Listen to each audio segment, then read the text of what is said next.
Salut à toutes et à tous, bienvenue dans On verra en post-prod. Le podcast qui explore les coulisses de la création audiovisuelle. Ici, on parle de tout ce qui se passe avant, pendant et surtout après le tournage, là où l'image prend vraiment vie. Pour ce premier épisode, j'ai le plaisir d'accueillir Johan Kostowska, cadreur et chef opérateur. On va parler lumière, contraintes de tournage, collaboration avec la post-prod et de cette fameuse frontière entre la technique et la création. Salut Johan, comment tu vas ?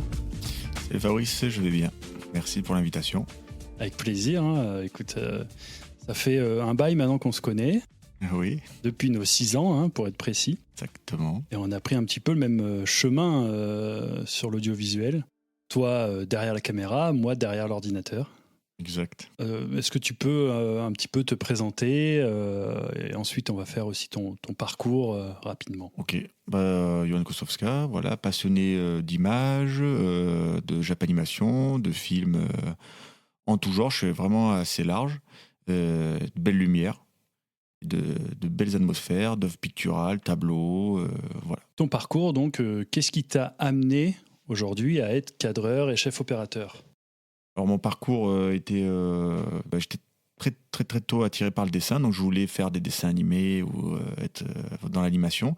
Puis arrivé au collège, j'ai pu assister à un club vidéo. Et du coup, on m'a imposé différents rôles, donc que ce soit en tant qu'acteur, mais surtout, on m'a mis derrière la caméra. Et c'est à ce moment-là où j'ai compris que c'était le métier que je voulais faire, c'est-à-dire être derrière la caméra et puis filmer des gens, quoi. Comment tu as pu poursuivre ça ? C'est-à-dire à la fin du collège, qu'est-ce qui se passe dans ton orientation pour que tu puisses te diriger vers ça ? Je précise qu'on est dans le sud de la France et on est dans les années 90. Voilà, c'est ça. Exactement.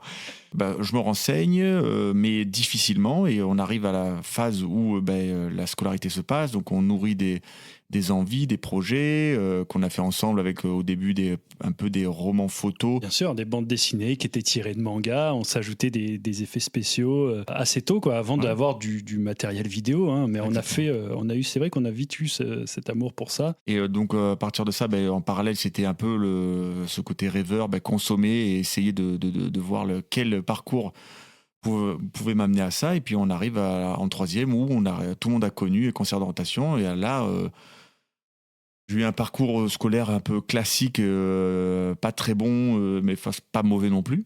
Et j'aimais mon souhait de travailler dans le cinéma en tant que cadreur. Et la concertation n'a pas su répondre. Et en faisant ces recherches, elle m'a dit j'ai trouvé quelque chose, ça s'appelle Mavelex, c'est maintenance audiovisuelle. C'est pour réparer les télés, voilà. Je dis non, mais la seule chose de commun, c'est la télé dedans, mais effectivement, j'ai pas non, c'est pas ma direction. Pour ça que je rappelais le contexte, dans le sud de la France, dans ces années-là, ça peut être d'ailleurs partout ailleurs, l'audiovisuel, c'était un secret presque. C'était un métier passion, un métier de contact, presque de succession, on va dire. De réseau, et encore plus très très loin de la province. En fait, tout est plus ou moins centré Paris, quoi. C'est à Paris, ça se passe à Paris. Bien sûr. Voilà, mais bon, moi, dans ma tête, je me suis pas posé forcément ces questions-là. Je me suis dit, si c'est un métier, donc à partir de là, il y a forcément un cursus ou quelque chose à suivre, parce que j'étais... mon passif, c'est première génération française, donc ma mère était aide-soignante et mon père maçon, et du coup, moi, je découvrais un peu l'orientation scolaire, c'est-à-dire, il faut travailler, et à partir de là, à l'école, et on va déboucher vers les diplômes, et on aura un métier. C'était un peu la ligne... on m'avait fait comprendre, quoi. Ah oui. Et donc, quand on te donne ce cursus-là, qu'est-ce que tu fais ? Moi, j'ai fait mes recherches, et de mon côté, et effectivement, je trouve qu'il y a un BTS audiovisuel, option image, qui explique à peu près, ou qui m'oriente et qui me donne envie de suivre ce chemin-là. Mais suite à ça, on m'oriente en BEP électrotechnique. J'accepte et je fais le cursus, et il fallait faire une première d'adaptation pour rentrer dans le cycle technique, parce que j'étais dans le cycle professionnel, et il fallait rentrer dans le cycle technique. Donc à partir de là, j'ai fait un bac STI, et voilà. Ok, donc tu tu arrives à ce bac, tu termines. Est-ce que là, tu arrives donc à atteindre ce premier objectif que tu t'es fixé, c'est-à-dire de prendre ce BTS audiovisuel? Et j'ai fait la connaissance de l'école Studio M à Montpellier, aux portes ouvertes. Voilà. Après, il s'avère que c'est plus ou moins bien passé parce qu'ils sont très très forts en communication avec des brochures, etc. Mais effectivement, il y a d'autres structures qui se sont montées par suite, que ce soit l'ESRA ou il y avait une autre façon de procéder et, Oui. qui, par la suite, j'ai su que c'était vraiment mieux. Mais voilà, donc l'école avait été choisie, je fais mon BTS, je rencontre des gens et voilà, quoi, je vis ma vie étudiante et puis on apprend le métier, on touche. Donc du coup, ce qui est très très gratifiant ou qui est très plaisant, c'est d'avoir du concret. Donc sur le projet de fin d'année, on est comme sur une production où dans les différents exercices, on a quand même du matériel. Donc c'est au début de la HD, on découvre waouh des JVC HD100, voilà, c'est ça, on est tout content et on part sur de la création, donc les différents postes sections, donc production, montage, son et image collaborent ensemble pour mettre un produit ce qui ressemble de près à la vie réelle, quoi. D'accord. Approcher, ouais. Et toi, tout de suite, tu joues pas un autre rôle, tu vas tout de suite derrière la caméra pendant ce type de projet. Oui, là, je suis en option image. Voilà, je sais que même si on a un tronc commun en production, pour voir comment ça fonctionne, ça ne m'intéresse pas du tout. C'est vraiment l'aspect technique, créatif, comprendre, faire le lien entre les besoins d'un réalisateur pour les transposer avec les besoins techniques. Qu'est-ce que je peux mettre en œuvre techniquement pour répondre à ces demandes, aux demandes artistiques. Suite à ça, qu'est-ce qui se passe? Je reviens dans le Var et à partir de ça, je reprends contact avec la boîte de communication avec qui j'avais fait mon stage pour mettre un pied à étrier et me dire rentrer dans le monde du travail. Ah, c'est ça, mais ouais. j'étais pas parti à Paris parce que déjà j'étais pas forcément y aller en vacances ou de connaissances ou de pied à terre là-bas. Je ne connaissais pas la vie parisienne, donc j'avais un peu pas une angoisse, mais l'inconnu, donc j'ai pas forcément envie de me plonger dedans. Bien sûr. Et je suis resté un peu dans le confort, encore chez maman. Et à essayer de tirer au maximum parti peut-être de ce que ta région pouvait te proposer. Voilà. Ouais, c'est vrai qu'en même temps, c'est normal. Tu finis tes études, à ce moment-là, tu penses pas que c'est un métier plus dur à faire qu'un autre. Exactement. Quand je dis plus dur à faire, pas dans la faisabilité, mais à exercer. Ou à débuter, voilà, du moins, à démarrer. Donc, ok, tu es dans le Var, tu reviens chez toi, on va dire. Qu'est-ce qui se passe? Je reprends contact avec la boîte de communication qui m'avait pris en stage. Le directeur de l'agence me fait part d'un client qui veut monter un projet. Il voudrait me le présenter. Et bon, il s'avère que ce monsieur avait de la love money. En fait, il avait de l'argent de mis de côté pour développer son projet audiovisuel qui était de filmer le sport amateur et de faire du multicaméra et de proposer des DVD. D'accord. À la suite de ça, donc ça partait d'amateur enfant jusqu'à semi-pro. Et donc le but c'était de filmer ces clubs, ces matchs, ces rencontres, et de leur vendre un produit fini. De leur rencontre directement. Donc on n'est pas encore prestation, une prestation, c'est ça, avec un DVD souvenir de la rencontre, avec un habillage, du multicam, multicam, c'est ça, avec une le but, réalisation en direct ou en post-production? Non, en post-production. Parce que c'était encore des moyens qui étaient encore même moi, je m'étais renseigné parce que du coup je suis rentré en tant que directeur technique sur ce poste. Projet, d'accord. Et je devais monter une équipe. On a commencé à mettre petit à petit des choses et par la suite on a vu les limites de ça, mais on n'est jamais abouti à la réalisation en direct parce que le projet a évolué et c'est là qu'après j'ai dû récupérer des personnes, donc dont un ami ingé son qui était à Montpellier où j'ai fait mes études avec lui, donc Tristan Alro. Et après toi, du coup, je t'avais fait venir sur la partie montage, post-production. C'est ça, voilà. moi qui avais fait que des choses amateurs et qui m'étais formé de mon côté, et on parle de ces années-là, on est entre 2008 et 2009. Et effectivement, tu es venu me chercher à ce moment-là pour ce poste de post-production.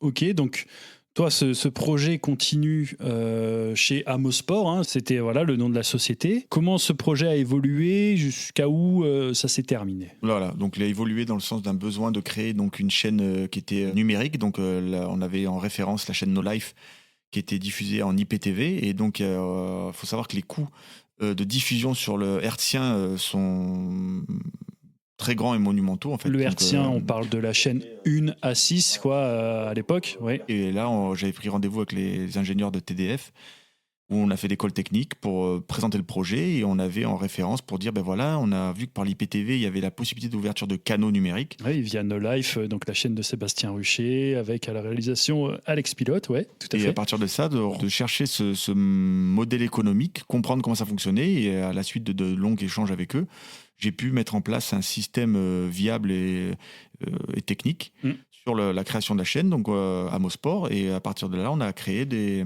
bibles de différentes émissions avec le shooting de différents pilotes. Et on est parti à Paris rencontrer les FAI. Donc Boeing, Free, SFR et Orange. Et tous ont été unanimes pour pouvoir nous dire. Ils ont accroché au projet pour diffuser la chaîne. Donc là, on est à la recherche dans la deuxième phase du projet, où la recherche d'investisseurs. Donc des complications arrivent parce que le dirigeant arrive sur ses fonds personnels à la fin, quoi, épuisement. Et on arrive sur des procédures de licenciement économique parce que la société n'est plus viable, et qu'il n'y a pas eu forcément une réflexion sur les moyens techniques qui étaient déjà mis en place, et comment la boîte pouvait aussi, pas se reconvertir, mais pouvait travailler. Et le souci, c'est que j'avais pas le réseau encore. Le contexte, c'est que je sors de l'école. Ah oui, bien sûr. Je sors de l'école, donc j'ai une envie, j'ai des idées, mais j'ai pas le réseau. C'est ça, et ce directeur qui a créé donc ce projet, cette chaîne Amosport, n'avait pas de ce réseau-là non plus, et par contre, il a pris le pari de ne faire que ça. Et donc de refuser, on va dire, des piges à côté, en fait. Des prestations, des tournages, des prestations. En fait, de considérer que c'était...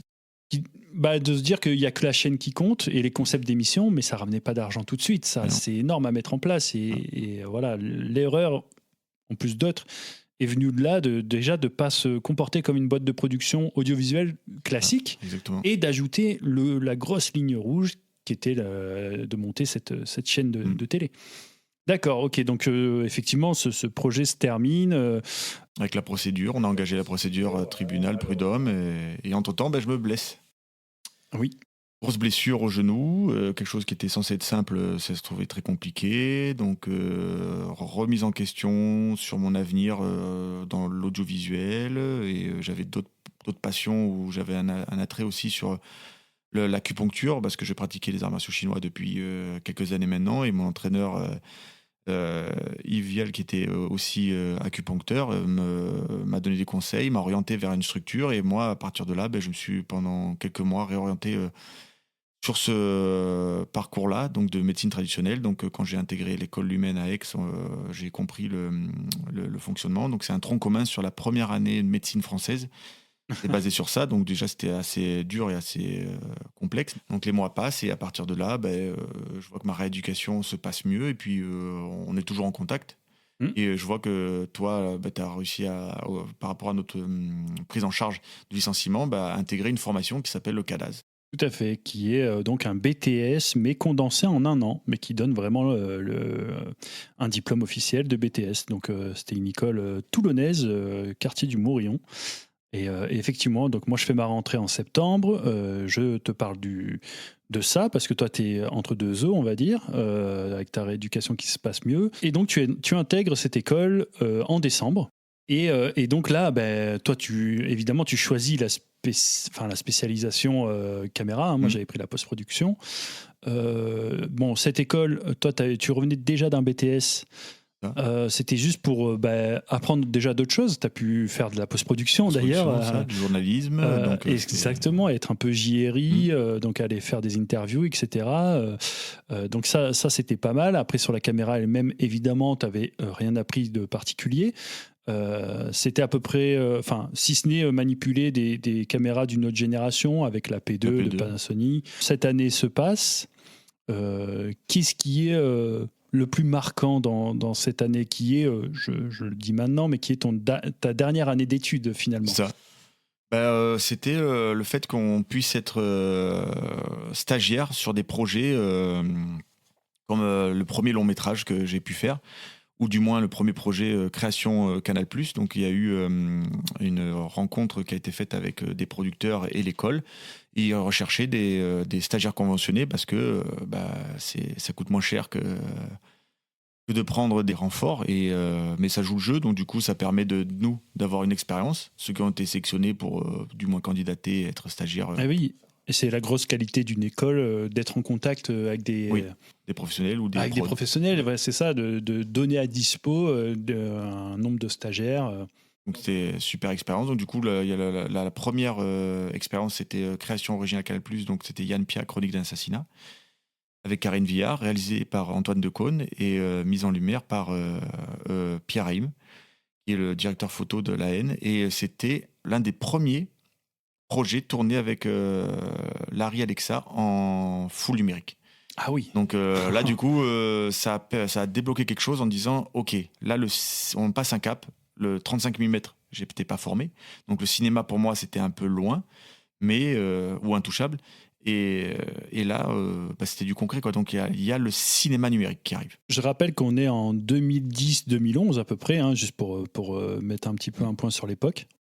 Voilà, donc c'était une grosse projection, un champ des possibles qui s'ouvre en disant OK, waouh, le cinéma c'est possible. Oui, ça ça y est. Le cinéma c'est possible. Donc la première expérience avec une équipe cinéma, sachant que même ça reste une création originale Canal+, ils mettent les moyens cinéma. Ah oui. Donc ça veut dire je découvre les électros, je découvre les machinaux, je découvre comment se passe la vie sur un plateau. Est-ce que tu as eu le choix, toi, du corps de métier ? Non, c'était imposé en disant les disponibilités qu'il y avait. Et c'est vrai que moi, je suis parti sur la machinerie. On m'a orienté, on m'a dit... Est-ce que c'est parce que tu fais 2 mètres et 90 kilos c'est peut-être pour ça. Du coup, peut-être ça a peut-être joué. Le producteur me dit, tiens, je te verrais bien en machinot. Ah tiens.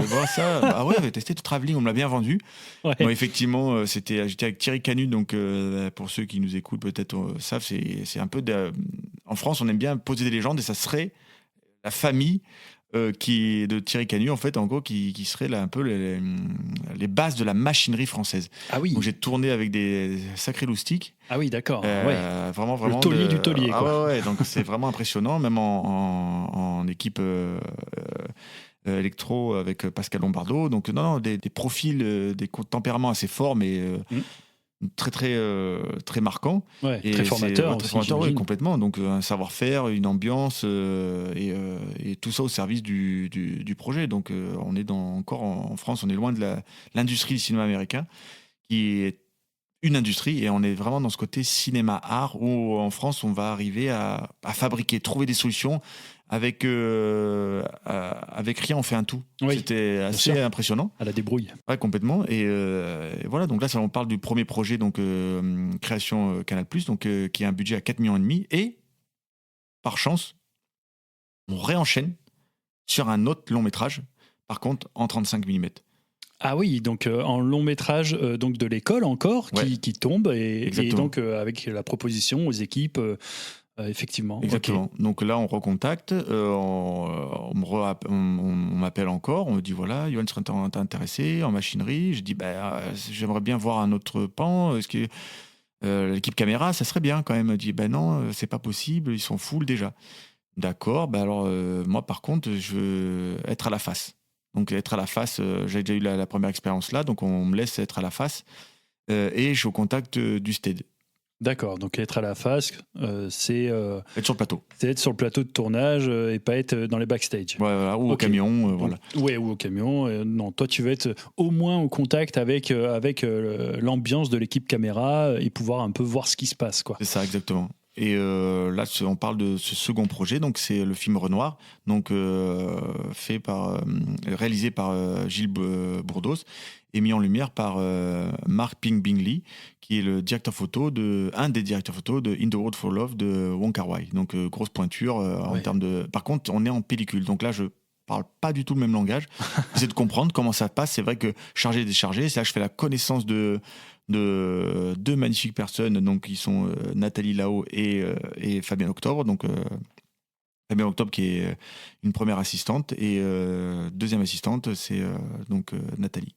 D'accord. Donc tu fais ces 2 films, ces 2 super occasions, on va dire, que te donne l'école via ces stages. Voilà. Tu avais gardé contact avec ces équipes-là, Machino, Electro? Alors moi, sur la première équipe, j'avais gardé, mais sans plus, entre guillemets, sur le premier tournage de Yann Pia. Et sur le second, j'ai gardé un très très bon contact, donc du coup, avec l'équipe caméra. Ah, l'équipe caméra, là, directement. Alors que c'était pas ton travail. Non, j'étais pas là, mon travail, mais... j'étais en machinerie, mais j'ai souhaité, dans l'humain, comment ça s'est fait, comment le partage de connaissances, de conseils, la curiosité, le Steadicam avec Étienne Saldès qui m'a pu me laisser porter son stead et j'ai pu comprendre la technicité de la machine.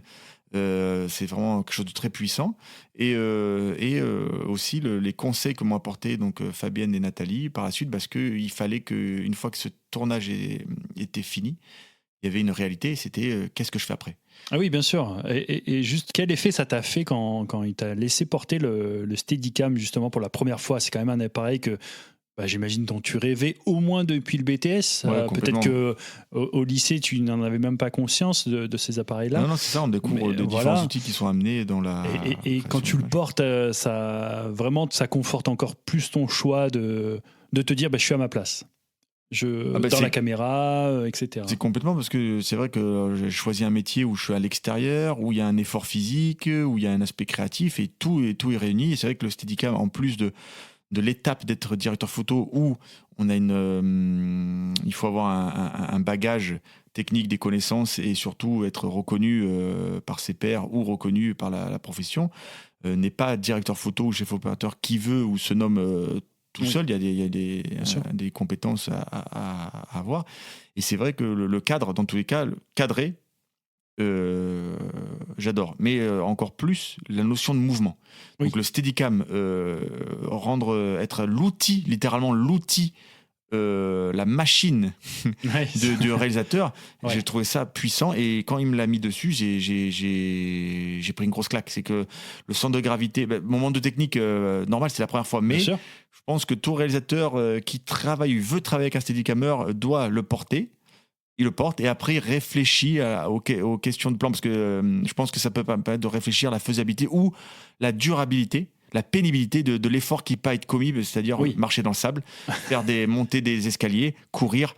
Oui, c'est des choses qui sont aussi attendre, poser son plan. Donc non, c'était hyper enrichissant et là à la suite de ça, mon regard a totalement changé sur la discipline ou sur le maniement, ou du moins le travail que faisait Étienne Saldès sur ce tournage-là. Donc qu'est-ce que tu fais ensuite? Alors Fabienne, donc, qui était la première assistante, et Nathalie me donnent des conseils pour dire voilà, tu veux faire de l'équipe caméra, il faut que tu connaisses les outils caméra, du pôle caméra. Je dis d'accord, qu'est-ce que je dois faire?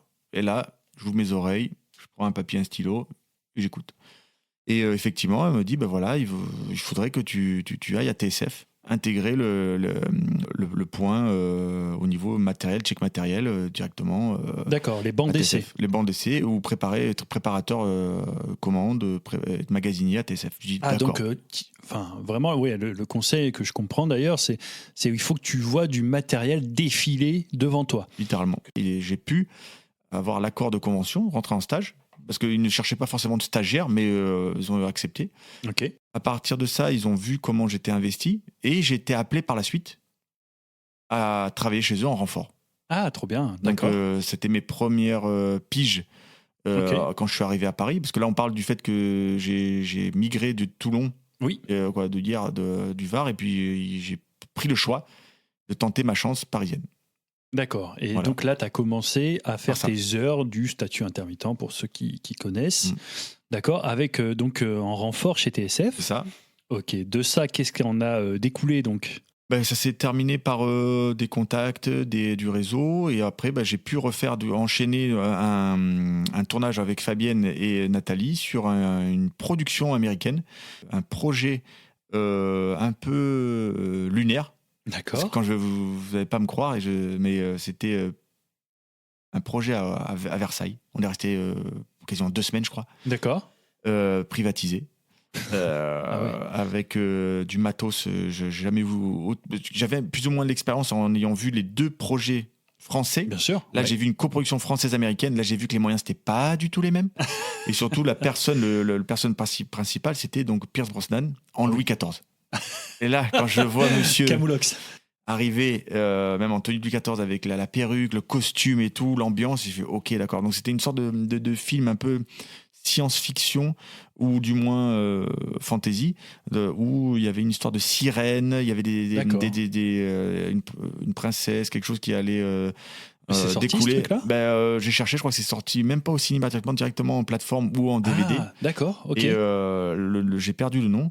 Donc toi, tu t'es occupé donc, du tournage de Versailles, tu étais en assistant de... Caméra, troisième caméra runner. Donc je m'occupais des Ok. rushs. Donc un rôle sûr. super important, c'est que quand le magasin, donc la carte, Bah oui, est la finie, carte est mémoire, complète, on met ça dans une petite boîte bien verrouillée et on part vite le ramener à la post-prod qui va faire les copies, ce qu'il faut les envoyer, les backups, les triple backups, et on revient vite sur le lieu du le set. coffre au trésor, quoi. Voilà. Ok. Donc tu as fait ça, c'était avec Nathalie Lao, c'est ça? C'est ça, et Fabien Octobre.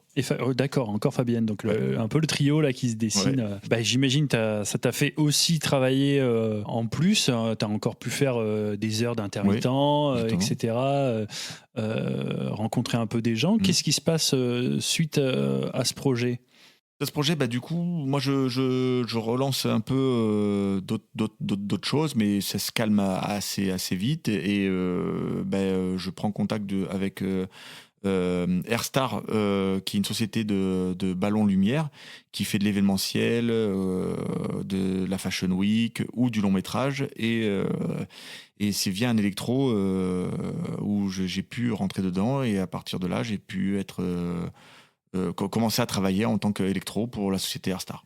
Ok, d'accord. Donc là tu as pu avoir un peu une récurrence, hein, c'est ça, avec eux Différents projets, c'est ça exactement. Ouais, d'accord.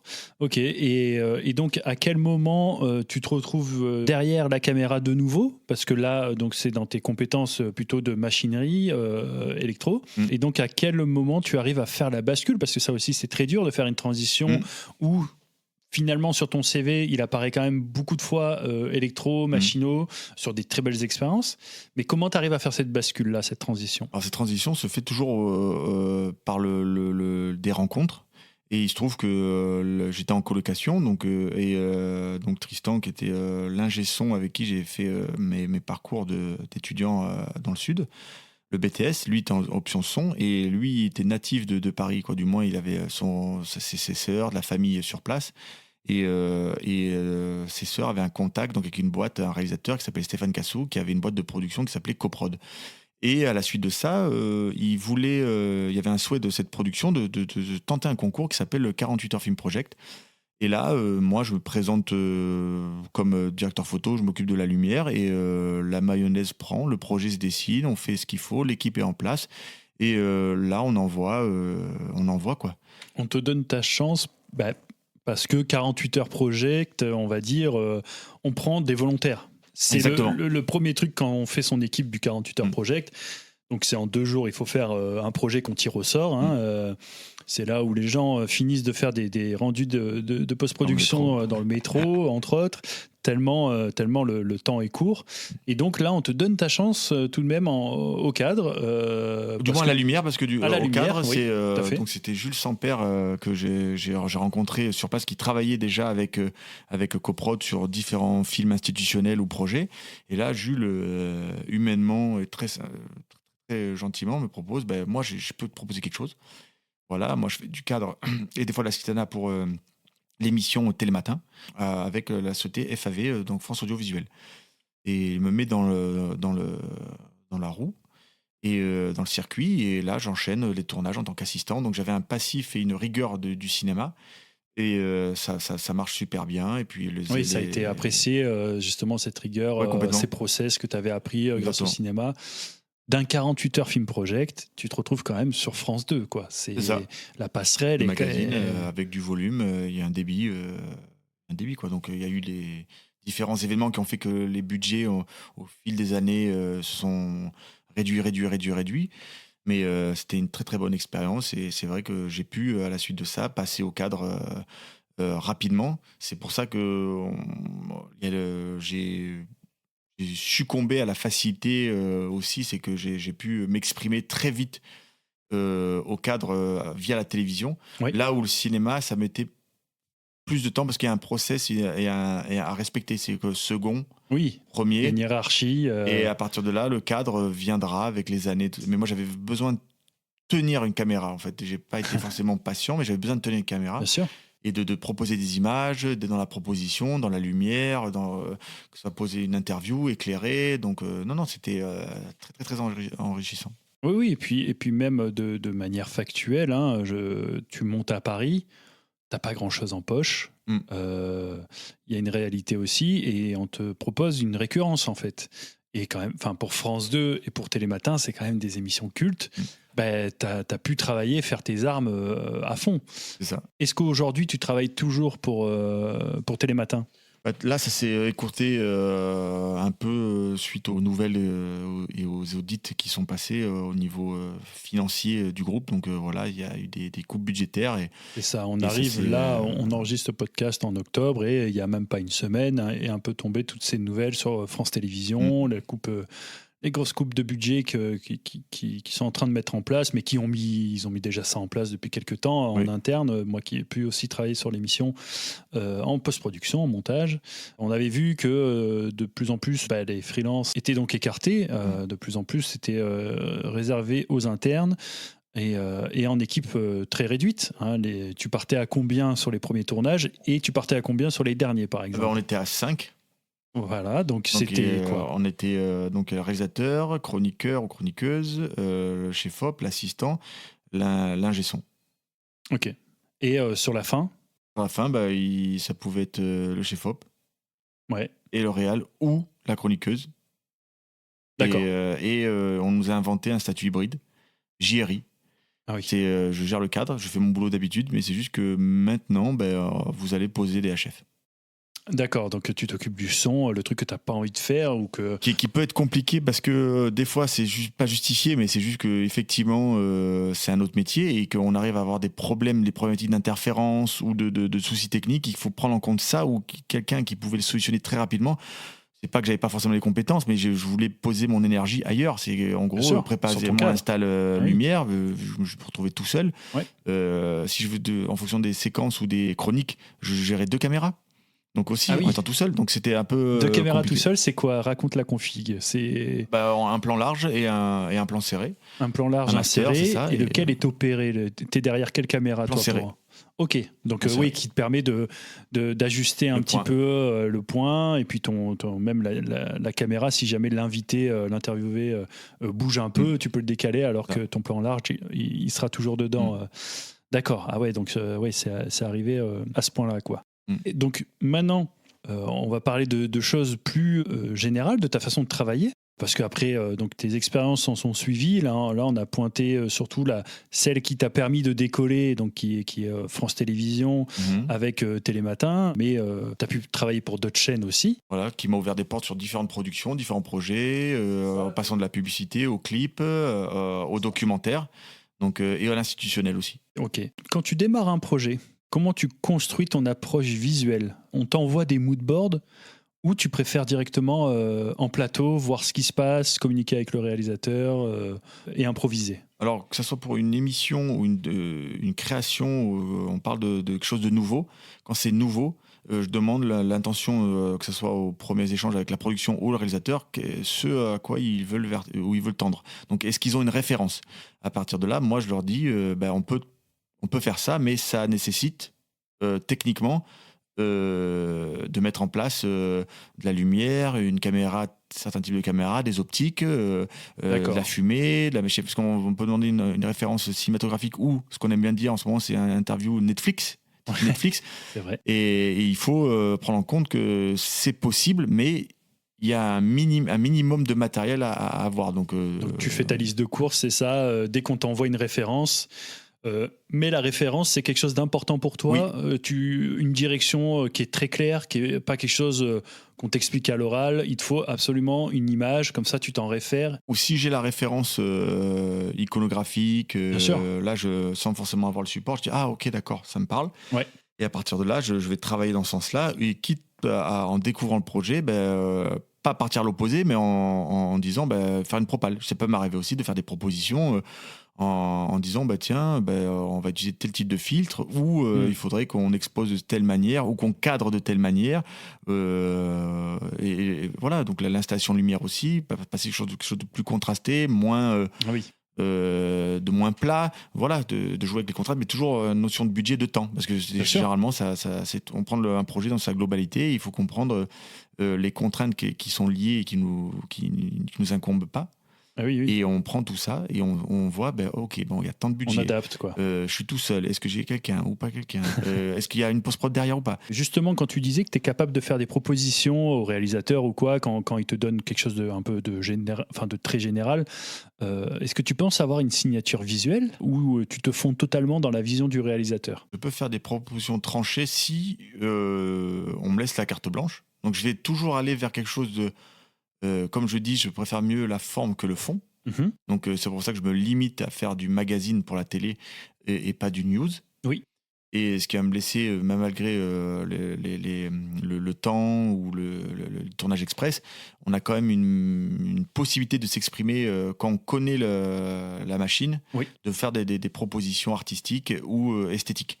Et c'est vrai que quand une émission est déjà rodée, on respecte la charte. Ouais. Mais quand on peut avoir une liberté, je vais aller vers quelque chose de plus contrasté. Ça veut dire que je vais faire un effet Rembrandt sur un éclairage, une interview, pour éviter d'avoir quelque chose de très plat ou faire une lumière de face et d'étaler les ombres et d'avoir quelque chose de très éclairé. D'accord ? Mais moi, ça me plaît pas. Ouais, tu veux donner une directivité à ta lumière, tu veux tu veux jouer sur un contraste et pas avoir une image plate dans tous les travaux que tu as pu faire. Qu'est-ce qui fait selon toi une bonne journée de tournage ? Une bonne journée de tournage, ça commence déjà par le projet, les rencontres humaines, les productions. C'est vrai qu'on a un métier qui est beaucoup lié au relationnel. Et soit on connaît déjà les personnes et du coup c'est un plaisir de travailler, ou le projet nous plaît bien et on découvre de nouvelles personnes. Et là on s'adapte et on fait des rencontres. Et après on voit en fonction. C'est toujours pareil, on essaie de comprendre... le budget, si jamais on voit que c'est ric-rac, on essaie de faire des petits arrangements ou on s'arrange pour que ça puisse se faire. Mais dans tous les cas, du moment qu'il y a du respect, disons l'humain, du moment qu'il y a du respect, qu'on ne voit pas, qu'on n'abuse pas de la gentillesse. On ne tire pas trop. Voilà, moi, du moment qu'on reste sur un tarif minimum et conventionné, qu'on ne cherche pas à aller en dessous, tout ça, ou si c'est bénévole, mais c'est notifié avant et on sait dans quoi on s'engage, on ne va pas gueuler après. Ouais. Mais si comme jamais en 48 heures Film Project. Ou des expériences que j'ai fait avec Nathalie. Très bien. Mais justement, là, on parle de tout ce qui fait une bonne journée de tournage. Maintenant, on va parler de l'autre. Est-ce que tu peux nous raconter une galère de tournage ? Ça sera toujours la seule et l'unique qui transcende les années. Donc, au vu de mon passif et les contacts que j'ai gardés donc, avec Nathalie là-haut, donc... qui j'appelle, c'est ma sista, c'est ma sœur. C'est en gros, on essayait de faire ça au moins une fois par an, ou avoir des trucs où on s'appelle sur les projets et puis on utilise nos compétences pour porter à bien un projet qui n'a pas forcément beaucoup de budget, mais qui nous éclate. Donc on donne tout. Voilà. Et donc elle me présente le projet, un clip d'une jeune artiste, autoproduit. Elle monte l'équipe, donc elle me met en tant que chef électro. Je dis il n'y a pas de souci. Elle s'occupe du cadre. Elle appelle une autre copine, Lucille Caillé aussi, qui est une opératrice de la télé, cadreuse, et que super expérience aussi. On a super bien matché à 3, on s'est régalé. Et le tournage se passe et il y a une séquence dans une sorte de grange. Là, donc je prends le camion, le groupe, je gérais la puissance et d'un coup, je vois que le camion s'embourbe. Et là, il y a eu la fatigue, on mangeait très mal, et la pluie, le froid. Du kiri et du pain de mie, quoi. Non, c'était des lentilles froides. Et moi, j'avais dit, je veux plus jamais manger de lentilles froides. T'étais dans ta diète de sportif en plus, j'imagine même pas. Laisse tomber. Et du coup, trouver des solutions. Pas possible de ramener un tracteur et tout. Donc là, j'ai dit, mais c'est pas la Lozère, c'est la Lozère. Et là, j'ai commencé à désoler aux habitants de la Lozère, mais c'était juste pour dire que c'était une expérience qui m'a marqué, parce que Nathalie aussi, j'ai oublié de soulever un point, elle était enceinte. Ah oui, donc le tournage, le vrai tournage donc, galère. On me regardait tous, j'étais tout seul à essayer de soulever, d'embourber, d'en trouver des planches et trouver soulever un camion. C'était hard, c'était toujours des rappels Facebook qui est là pour nous rappeler. des photos. J'ai dit, voilà, non, mais c'était hallucinant, quoi. Donc, non, voilà. Et après, il y a d'autres peut-être projets encore, des 48 heures ou d'autres choses, des clips, un clip que j'avais fait avec Benjamin Diebling aussi. Aussi, c'était une sacrée rencontre humaine, ça c'est une autre aparté où m'a permis de faire aussi mon premier formation de Steadicam. Parce que sur le clip, j'ai rencontré Dominique Delgus, qui était l'opérateur et chef opérateur du clip, et dont Benjamin était en assistant en réalisation. Oui. Et moi, j'étais en électro, assistant cam, j'essayais de gérer un peu tout. Et Dominique Delgus, en fait, on parle. Il me dit qu'est-ce que je voulais faire. Moi, je dis, moi, c'est du cadre, et c'est vrai que je suis tombé amoureux du Stead. Le lendemain, je reçois un texto, il me dit voilà, là, t'es attendu semaine prochaine faire la formation planning caméra. Je dis pardon. Et là, du coup, je tombe du ciel. Je dis, mais la belle surprise. C'est hallucinant. Je dis waouh. Et en fait, c'est des rencontres humaines. Donc, il y a eu des anecdotes, mais négatives, mais il peut avoir des coups de joie, de miracles comme ça. Je dis waouh. Il prend son temps, il a un droit à la formation qu'il utilise pour moi. Ah oui, c'est ça. Il a pris son droit à la formation, il te l'a cédé, d'accord. Il m'a cédé. On avait un planning caméra. Je rencontre Véro et Cindy, qui étaient encore à l'époque à Ivry là-bas. Et là, je me régale, quoi. Et en parlant de mouvement, et de formation, pour finir cet aparté, tu as aussi fait une formation télépilote. Oui, de drone, exactement. Ouais, pour répondre aux besoins. Parce là, que c'est pour voler. Là, c'est ça, pour voler, voler, cadrer. Mais après courir avec la caméra, maintenant, il te fallait encore plus. Donc, voler. Ouais. Toujours être curieux et se former. Et c'est vrai que l'image par le drone, je voyais beaucoup d'autres personnes le faire, ou des ingé-sons, bizarrement. Donc, je rencontrais même Sylvain Loa, qui était l'ingé-son volant, que j'appelais. Et c'est vrai que je me disais...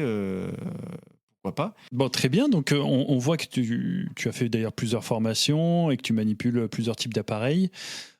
Toi, après de ces images-là, quand tu les confies à la post-production, comment tu vois la relation d'un chef opérateur, d'un cadreur avec la post-production ?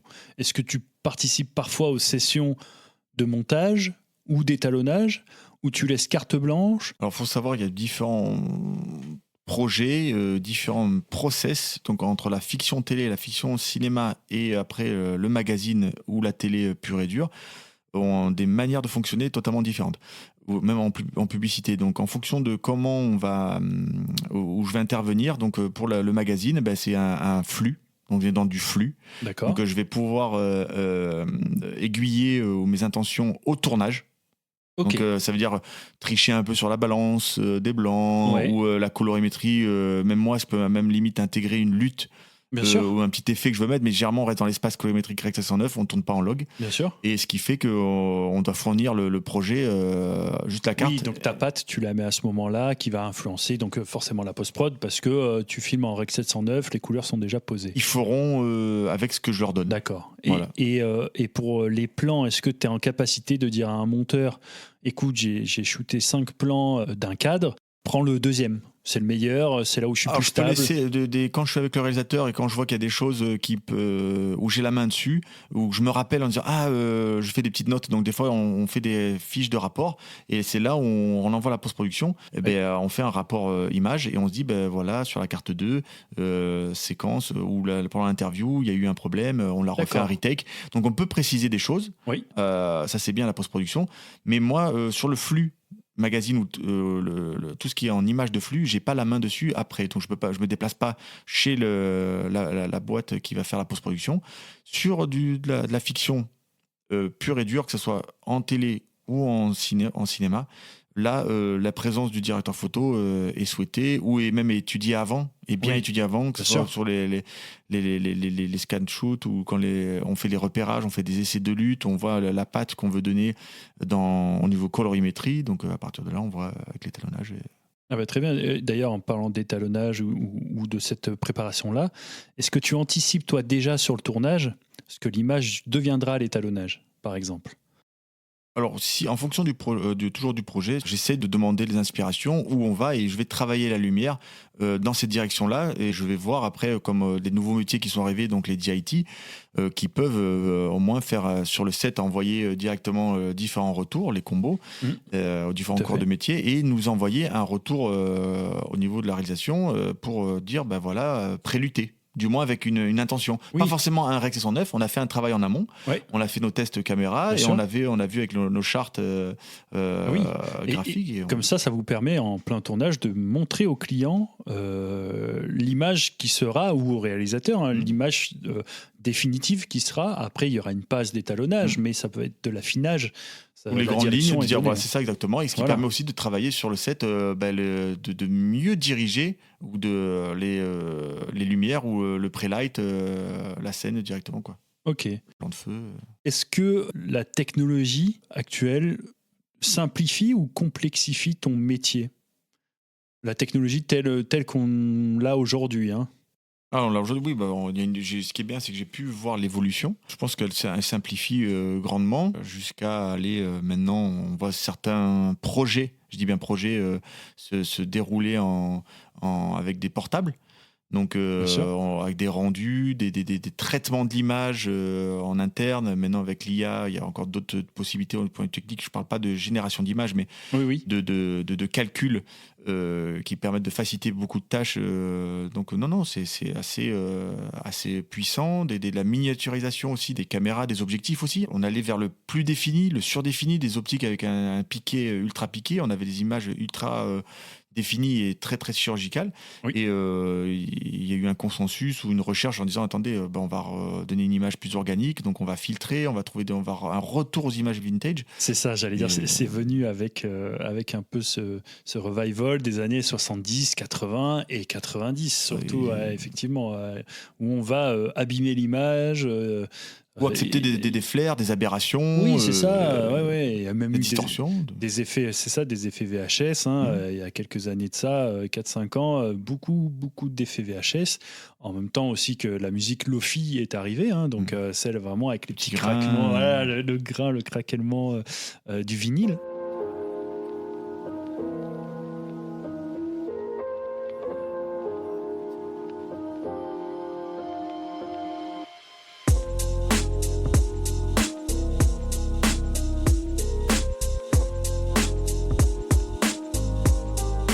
De donner un conseil à quelqu'un qui rêve de devenir cadreur, chef opérateur, en tout cas derrière la caméra, ça serait quoi? J'en ai un peu parlé, je pense, mais ça serait vraiment d'être curieux et se poser une bonne question en étant curieux. C'était d'être dans l'interrogation. C'est en gros, mais comment ça fonctionne? On s'intéresse au fonctionnement et du coup on voit tout ce qu'il y a autour.